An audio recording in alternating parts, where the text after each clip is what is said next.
Hey everybody, it's your pal Ron Howard from Extreme Sequences, and I'm gonna bring you Monday Minutes. This is the first one of 2025, maybe the last one for a little while. Uh, Many of you may know I'm going through some health things right now. I'll be receiving treatment, so we're all good. I haven't done one of these in a long time, so it's kind of interesting dusting off some of these applications and figuring out how this all works again. But I did want to at least start the year off on a really good note with xLights. This is just going to focus on xLights and some things to expect in 2025 with xLights. Things that have already happened in xLights already that are just wonderful, just absolutely wonderful. I will just say right now, xLights 2025 is running smoother, more efficiently. It's faster on saves, on opening of sequences than any of the xLights I worked with in all of 2024. And I'm really trying to beat this thing with a lot of work, and I'm really trying to push it. And I've been able to make it crash twice. And I've submitted, told Dan, hey, this is what it did. And he goes, well, that's very weird. And it's not a big deal, but it hasn't done it since. And I think what that was doing in the rendering when it was crashing, and by crashing, it didn't crash, it just wouldn't finish the render. You're going to hear me. So frustrating. You're going to hear me have a little issue with my throat. So I'm going to try to get through this the best I can. So try to, please be patient. Let's get right into this. First of all, I'm part of the test program with TestFlight, which only works on the Mac OS. And what it does is every time somebody's put something new in xLights before it's released with the master build, I get to test that pretty much in real time. And there's a few of us doing that.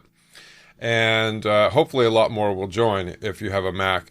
But you see here that there's, look, why, I don't care. Yes, allow, go away.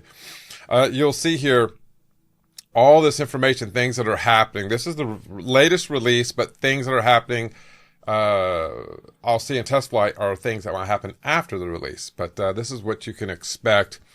Something that I was seeing a lot of in these TestFlight releases was this acronym here, ISPC.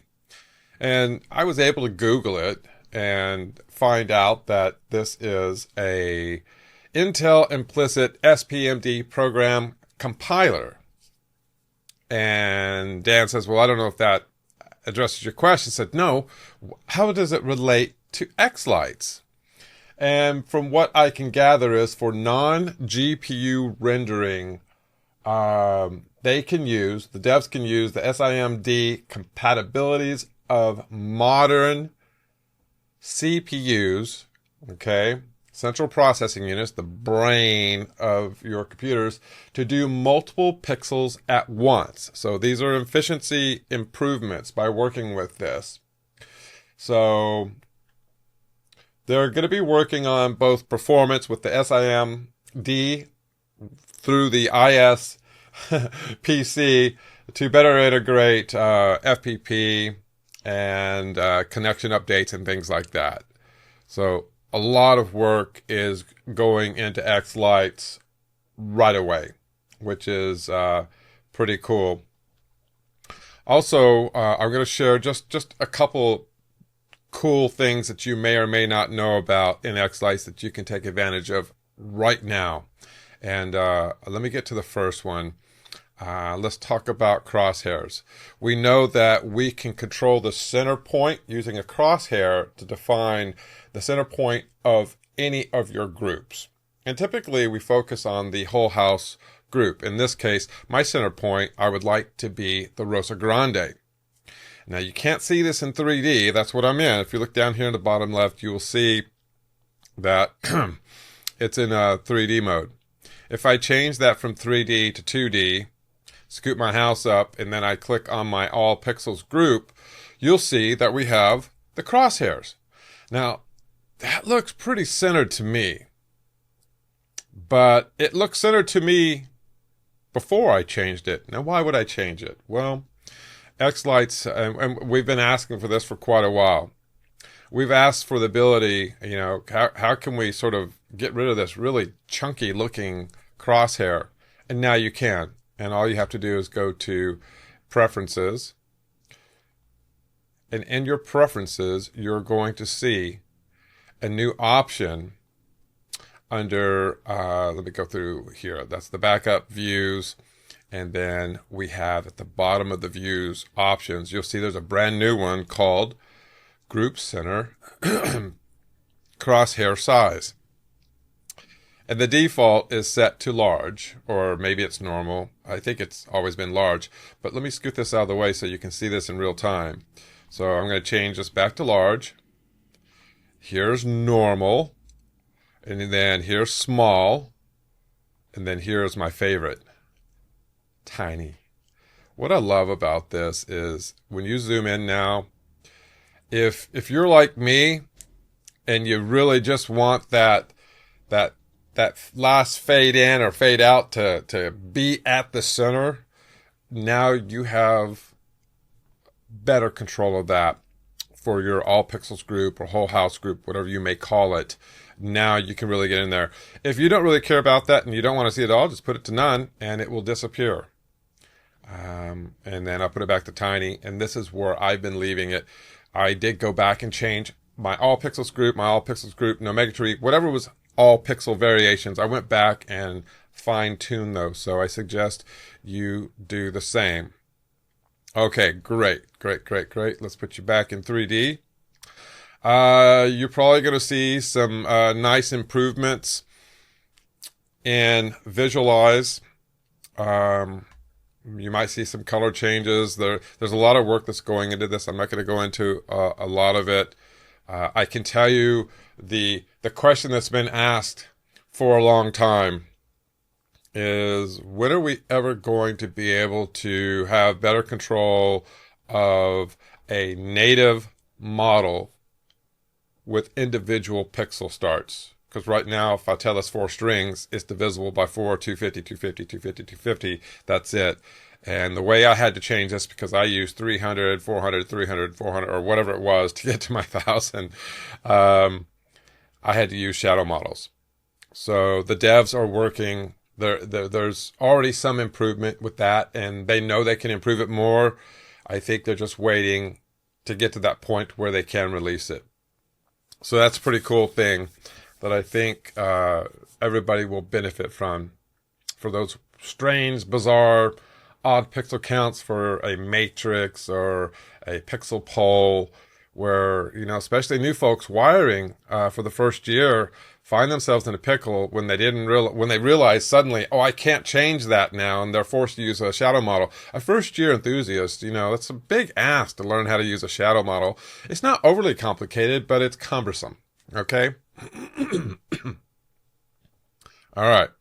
Let's get to one other noteworthy thing. And by the way, that center point that we've talked about a while ago, I had requested that from Keith Wesley at Christmas Expo in 2019, and it took a few years to get, but it's there. So just know, if you have a good idea and you let the devs know, it might not happen right away, but if it makes sense for the application and the community, it will probably eventually be addressed. So don't give up. All right, let's get to this thing. Everybody knows about this whole tools check sequence. It's a very important report. AlexRB has made a change to this, so it will now open up in HTML. We'll open up a browser window, and you will see it. Now, it looks very similar to the text file, but there's a lot more to this. There's a lot more thought that has gone into this than you may think. And if we click on these various tabs, now you have to scroll up here. That's the one thing I'm sure they'll fix is, I'll click on model checks. You see all this stuff here, sequence platform. You see all this stuff here. You can go back up. You get a summary. And so this is really cool. Now, unbeknownst to each other, I don't think Alex knew that Pierre was also working on something like this. And I don't know if Pierre knew Alex was already doing this. I mean, they see stuff in GitHub. But Pierre had shared something with me. And then last week on a call, happened to have Dan Culp on the call and Pierre. I said, hey, Dan, here's Pierre. Pierre, here's Dan. You guys should hang out. And so Pierre was able to demonstrate what he's doing like this. And Dan took it from a really professional approach and said, oh, that's really cool. You know, just because you did it doesn't mean we throw it in, but you should reach out to Alex and have a conversation and show him what you're doing. And you guys can work together and maybe come up with something cool. And hopefully I don't get in trouble for sharing this, but this was an example that Pierre had shared with me with someone's layout. Now, don't get upset that Eric Schultz has a bunch of errors. This was sort of a sandbox environment. But you can see here, this is the same report running check sequence. But the difference is there are colors involved, network issues, controller issues that you'll see down here. Everything will be compartmentalized and grouped. Model issues, sequence issues, errors only, warnings, reset all. So this is going to be some really interesting forward progress with these devs working together to make xLights reporting more intuitive. And on top of that, we were talking last night that, you know, because this is an HTML, are there any ways that we can integrate, I don't know if AI would be the best term, but ways to point people, I'm so sorry, point people to resources. So based on the error, and they hover over the error might take them to a white paper on the issue or take them to that prop where the problem is, because we're talking about the relationship between HTML and XML. There's a symbiotic relationship that I think the devs can take advantage of in the future to not just tell you what's going on, but maybe actually help you work out how to fix it. And this is what I would love to see in the future. I know it's a big ask, and I don't know how complicated that would be to do, but I think this sets the platform for greatness in helping people, especially new people who are trying to navigate the waters of xLights for the first time, how to troubleshoot and solve problems. And we're seeing some foundational support put in the platform that I think has the legs to be remarkable. So I'm really excited about that. And Pierre, I'm sorry if I shared this when I shouldn't have, so I can always remove the video. All right, so that's it.